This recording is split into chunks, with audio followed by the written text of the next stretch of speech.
अस्सलाम वालेकुम safety professional, safety officer, safety inspector, hope you are doing well. आज की जो हमारी वीडियो है वो टोटल लिफ्टिंग पे बेस करती है, जिसमें हम क्रेन की सिलेक्शन, ऑपरेटर की selection, rigger, lifting supervisor, crane के हैज़र्ड्स, क्रेन की प्रिकॉशंस और क्रेन की डॉक्यूमेंटेशन के हवाले से बात करेंगे। तो पहले भी मैंने एक वीडियो बनाई थी, माशाल्लाह बहुत आप लोगों ने सराहा वीडियो को। उसके बाद अभी बहुत सारे कमेंट आ रहे हैं कि एक मुकम्मल लिफ्टिंग पे वीडियो बना दी जाए ताकि हम इंटरव्यू पास कर सकें, क्योंकि आने वाले दिनों में शटडाउन स्टार्ट होने वाली है। तो जितने भी सेफ्टी ऑफिसर्स हैं, जितने भी सेफ्टी इंस्पेक्टर हैं, जूनियर सीनियर, तो ये वीडियो सबके लिए हेल्पफुल होगी इंशाल्लाह। अच्छा जी, तो सबसे पहले बात करते हैं हम क्रेन की सिलेक्शन ऑफ क्रेन और क्रेन के डॉक्यूमेंटेशन। क्रेन सेलेक्ट करते वक्त हमने चेक करना है कि जो हमारा लोड है, एक्चुअल लोड हमारा कितना है। उसके अंदर हमने चेन स्लिंग का और लिफ्टिंग हुक का, क्रेन की जो हुक है उसका भी लोड इंक्लूड करके जो टोटल हमारा वेट बनता है, लेट से 50 टन बनता है टोटल एक्चुअल लोड। तो हमने 25% एक्स्ट्रा की क्रेन सिलेक्शन करनी है। 75 टन होनी चाहिए या इससे भी ज़्यादा 100 टन हो तो और भी अच्छा है। क्रेन की कंडीशन हमने देखनी चाहिए, उसके टायर वगैरह चेक करने हैं, उसके सेफ्टी डिवाइसेस चेक करनी है, जो भी होता है। तो क्रेन की कंडीशन अच्छी हालत में होनी चाहिए। एक चीज़ और जो हमने स्पेशल ध्यान में रखनी है, अगर क्रेन की एज 15 साल से ज़्यादा है, मोर देन 15 ईयर्स ओल्ड, तो एक NDT टेस्ट रिक्वायर्ड होता है, नॉन डिस्ट्रक्टिव टेस्ट, ठीक है ना। तो वो टेस्ट एक एक्सरे होता है क्रेन का। जैसे मैं आपको एग्जांपल देता हूँ, हमारे बॉडी में जो हड्डियाँ हैं, तो एक्सरे करके पता चलता है कि किधर से फ्रैक्चर है, किधर से टूटी हुई है, किधर से ठीक है। तो वो टेस्ट NDT टेस्ट करने के बाद क्लाइंट उसको इजाज़त देता है कि ये क्रेन हमारे साइड पे अलाउड है। उसके बाद वो क्रेन साइड पे आती है। फिर उसके अब हम डॉक्यूमेंटेशन की तरफ आते हैं। लेकिन एक चीज़ और, अगर किसी क्रेन का NDT टेस्ट होता है तो हम उसकी 20% जो कैपेसिटी है उसको कम इंक्लूड करते हैं। जैसा कि अगर 120 की क्रेन है, अगर वो मोर देन 15 ईयर ओल्ड है या मोर देन 20 ईयर ओल्ड है, उसका NDT टेस्ट हुआ है, तो हम उसकी जो कैपेसिटी है 120 की बजाय 100 टन कंसिडर करेंगे। ओके जी, अब आते हैं हम क्रेन के डॉक्यूमेंटेशन की तरफ। सबसे पहले क्रेन के रजिस्ट्रेशन, जिसको हम मुल्किया बोलते हैं। उसके बाद क्रेन की इंश्योरेंस, क्रेन का थर्ड पार्टी सर्टिफिकेट, TUV और प्रिवेंटिंग मेंटेनेंस रिपोर्ट। ये 4 अहम डॉक्यूमेंट है जो कि क्रेन सेलेक्ट करते वक्त उसके रिक्वायर्ड होते हैं। ओके, अभी हमने क्रेन सिलेक्शन कर ली है। अभी हम बात करते हैं ऑपरेटर सिलेक्शन की। सबसे पहले तो जो ऑपरेटर है वो कॉम्पिटेंट होना चाहिए और उसका ID लाजिम होना चाहिए। डॉक्यूमेंटेशन में उसकी ID आएगी। अगर वो किसी और कंट्री में काम कर रहा है तो उसका पासपोर्ट और वीज़ा कॉपी।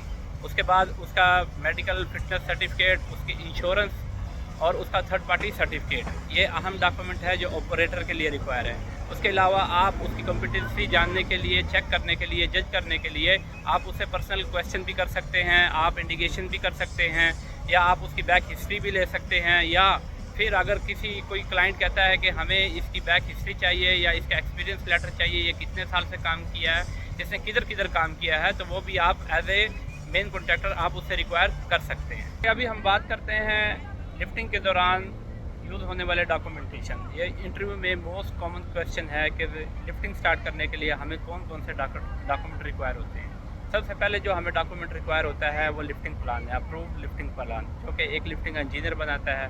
उसके बाद approved MSRA, method of statement and risk assessment. उसके बाद कंपनी का JSA लगेगा अगर रिक्वायर्ड हुआ तो, वरना रिस्क असेसमेंट में हर चीज़ आपकी इंक्लूड हो जाती है। उसके अलावा रेस्क्यू प्लान, जो रेस्क्यू प्लान है वो अगर आप इंडिविजुअल कंपनी में काम कर रहे हैं तो आपकी कंपनी का लगेगा। अदरवाइज़ आप एज अ सब कॉन्ट्रैक्टर कहीं पे काम कर रहे हैं तो आपका मेन कॉन्ट्रैक्टर या क्लाइंट आपको प्रोवाइड करेगा।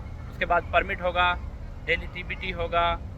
एक चीज़ और, आजकल जो रिक्वायरमेंट्स हैं, थर्ड पार्टी सर्टिफिकेट। स्टार्ट करने से पहले हम परमिट ऑब्टेन करेंगे। परमिट में क्या क्या चीज़ें होंगी, क्या क्या चीज़ें रिक्वायर होंगी, वो इससे पहले मैं वीडियो बना चुका हूँ। काम करने से पहले, परमिट के बाद सबसे पहले जो वर्कर की TBT होगी, उसके साथ में लिफ्टिंग सुपरवाइज़र का कार्ड लगेगा, उसके डॉक्यूमेंट्स अटैच होंगे, थर्ड पार्टी लगेगी, और उसके अलावा जो रिगर है हमारा उसके। और आप जो भी लिफ्टिंग गियर्स यूज़ कर रहे हैं, लिफ्टिंग चेन स्लिंग यूज़ कर रहे हैं, वेब स्लिंग यूज़ कर रहे हैं, डी शैकल यूज़ कर रहे हैं। इस पर भी हम इंशाल्लाह आने वाले दिनों में एक अच्छी सी वीडियो बनाएंगे डिटेल में। उसके बाद जो मोस्ट कॉमन क्वेश्चन है जो इंटरव्यू में पूछा जाता है, क्रेन के हैज़र्ड्स और क्रेन की प्रिकॉशंस। सबसे पहले हम क्रेन के हैज़र्ड्स पे बात कर रहे हैं। जो सबसे पहला हैज़र्ड है वो क्रेन का ओवरलोडिंग है। क्रेन लेट से समटाइम क्या होता है कि जो क्लाइंट है जैसे एडनोक है अबू धाबी में या यूएई में, वो कहते हैं कि जी जो क्रेन है वो 60% से ज़्यादा लोड नहीं उठाएगी। लेट से अगर क्रेन 100% की 100 टन की है तो 60 टन से ज़्यादा वो लोड नहीं उठाएगी। लेकिन कुछ प्राइवेट ऑर्गेनाइजेशन है जिसमें वो कहते हैं कि 75% तक हम आप लोड उठा सकते हो। अगर 100 टन की क्रेन है तो 75 टन तक लोड उठा सकते हैं। वो अलग अलग क्लाइंट की अलग अलग रिक्वायरमेंट होती है। तो सबसे पहला हैज़र्ड यही है कि आप क्या है ओवरलोडिंग कर रहे हैं क्रेन। ओवरलोडिंग के बाद दूसरा है कि आपने जो एक्सकवेशन है उसके पास में क्रेन लगा दी है। एक्सकवेशन कहीं पे हो रही हो, अगर आपने वहाँ पे क्रेन लगानी है तो उसका एक सिंपल सा फार्मूला है, excavation depth of excavation multiply 1.5। अगर 3 मीटर की आपकी एक्सकवेशन है तो उसको 1.5 से मल्टीप्लाई करेंगे, जो हमारा आंसर आएगा वो उसका फासला बनेगा, डिस्टेंस बनेगा। उसके अलावा इनकम्पिटेंट रिगर है, इनकम्पिटेंट आपका लिफ्टिंग सुपरवाइज़र है, या जो ड्राइवर है वो लैक ऑफ ट्रेनिंग है, उसकी ट्रेनिंग ठीक से नहीं हुई, या खाने के दौरान वो ईटिंग कर रहा है, ड्रिंकिंग कर रहा है या स्मोकिंग कर रहा है, आपका एरिया है वो बैरिकेशन नहीं है, ठीक है, आपका लिफ्टिंग प्लान अप्रूव नहीं है, या जो आपके लिफ्टिंग गियर है उनकी थर्ड पार्टी नहीं है, या एडवर्स वेदर कंडीशन है, तेज़ हवा चल रही है, जो विंड स्पीड होती है वो कहीं पे एज़ पर निगोश 32 किलोमीटर पर आवर है लिफ्टिंग के लिए, या सम ऑर्गेनाइजेशन है उन्होंने 36 अपनी सेट की होती है। इतनी स्पीड पे आपने काम रोक देना है। लेकिन कुछ क्या होते हैं जिनको प्रोग्रेस चाहिए होती है वो काम नहीं रोकते। तो एडवर्स वेदर कंडीशन है या हाई विंड स्पीड है, उसके अलावा आपकी जो कंपैक्शन एरिया है, ग्राउंड लेवल है वो अनसूटेबल है, और आपकी जो कंपैक्शन है वो प्रॉपर तरीके से नहीं हुई, जिसकी वजह से क्या हुआ कि एक साइड पे क्रेन आउट रिगर बैठ गया है। उसके अलावा जो आपके आउट रिगर हैं क्रेन के वो फुली एक्सटेंडेड नहीं है। तो क्रेन लिफ्टिंग हो रही है, क्रिटिकल लिफ्टिंग हो रही है, विदाउट वाकी टाकी आप लिफ्टिंग कर रहे हैं, तो ये भी इसका एक हैज़र्ड है। उसके अलावा अगर वाकी टाकी नहीं है तो रिगर के अलावा कुछ दूसरे आदमी भी इशारा कर रहे होते हैं जो साथ में क्रू मेंबर होते हैं, ये भी उसके एक हैज़र्ड में आता है। उसके अलावा ओवरहेड पावर लाइन आती है, मिसाल के तौर पे ऊपर से आपके पावर लाइन गुजर रही है, नीचे आपने लिफ्टिंग स्टार्ट की हुई है, तो ये भी उसमें एक हैज़र्ड आता है। इसके अलावा ये है कि टायर की क्रेन का कोई हाइड्रोलिक लीकिंग है, या नाइट में काम कर रहे हैं तो इल्यूमिनेशन ठीक नहीं है, उसका रोशनी की जो आपका लक्स लेवल है वो आपका कम है, जो रिक्वायरमेंट नहीं है।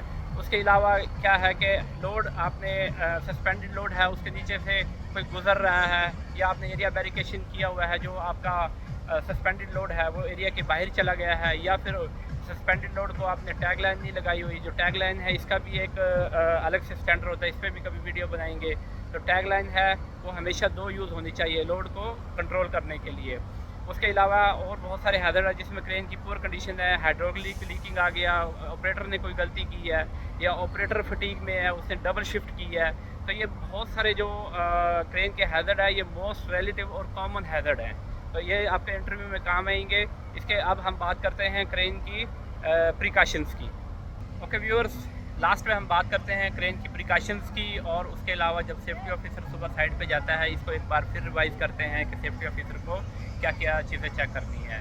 तो सबसे पहले लिफ्टिंग स्टार्ट करने से पहले जो आपकी क्रेन है उसकी जो पोजीशन है वो as per lifting approved plan के तहत लगनी चाहिए, जैसा कि लिफ्टिंग इंजीनियर ने आपको प्लान बना के दिया है। डॉक्यूमेंटेशन की पहले हम बात कर चुके हैं। अब क्या है कि क्रेन की पोजीशन, उसके बाद क्रेन का जो ग्राउंड लेवल है वो सूटेबल होना चाहिए, आउट रिगर फुल एक्सटेंडेड होने चाहिए, और जो क्रेन के टायर हैं वो ज़मीन से मिनिमम 4 इंच ऊपर होने चाहिए, यानी कि जो क्रेन के आपके टायर्स हैं वो क्रेन ज़मीन को टच नहीं करने चाहिए। उसके अलावा उसकी जो सेफ्टी डिवाइसेस हैं जिसमें एनेमोमीटर है, सेफ वर्किंग लोड है, LMI है, और एनेमोमीटर के अलावा लोड स्विंगिंग अलार्म है, रिवर्स अलार्म है, और लोड उठाते हुए वो वहाँ पे 3 इंडिकेशन आ रहे होते हैं, येलो और ग्रीन और रेड।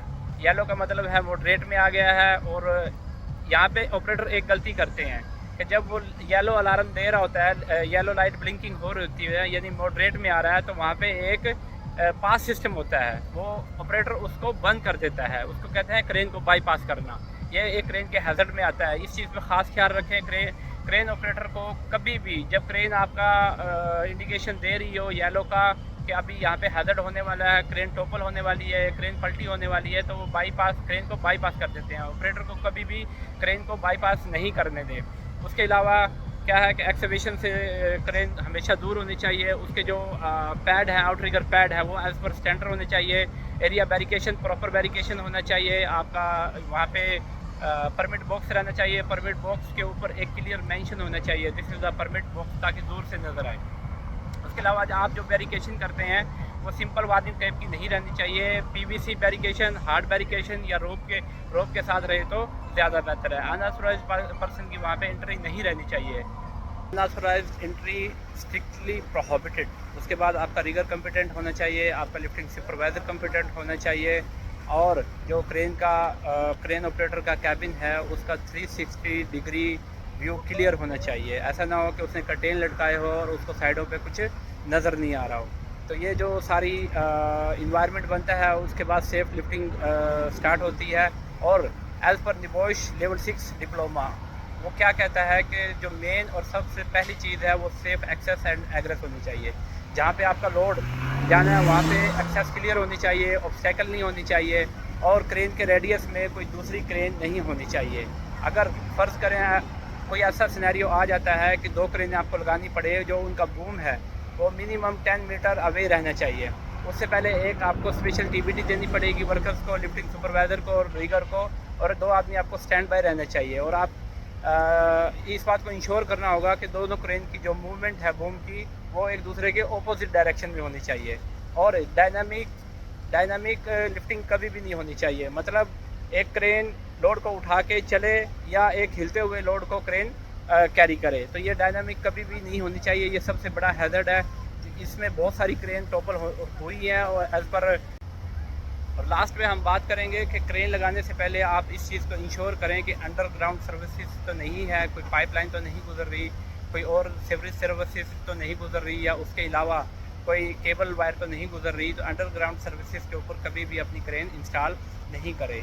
तो ये कुछ क्रेन की प्रिकॉशंस, डॉक्यूमेंटेशन, हैज़र्ड वो थे जो कि मोस्ट रेलिवेंट और इंटरव्यू में पूछे जाने वाले थे। अभी इंशाल्लाह नेक्स्ट जो हम वीडियो बनाएंगे वो क्रेन की सेफ्टी डिवाइसेस पे बनाएंगे, और क्रेन के जो लिफ्टिंग गियर है उस पर बनाएंगे। तो सेफ्टी ऑफिसर जब साइड पे जाए, सबसे पहले वो क्रेन का परमिट इंश्योर करे, डॉक्यूमेंटेशन इंश्योर करे, डेली टीबीटी इंश्योर करे, क्रेन की जो सेफ्टी प्रिकॉशन जो हमने अभी डिस्कस की है वो इंश्योर करे, और जो सबसे अहम और ख़ास बात, लिफ्टिंग गियर के थर्ड पार्टी डॉक्यूमेंटेशन, उनकी मंथली कलर कोडिंग, और उसके अलावा इंस्पेक्शन, जो डेली इंस्पेक्शन चेकलिस्ट है क्रेन की, वो चेक करें। उसके बाद ही आप लिफ्टिंग स्टार्ट कर सकते हैं।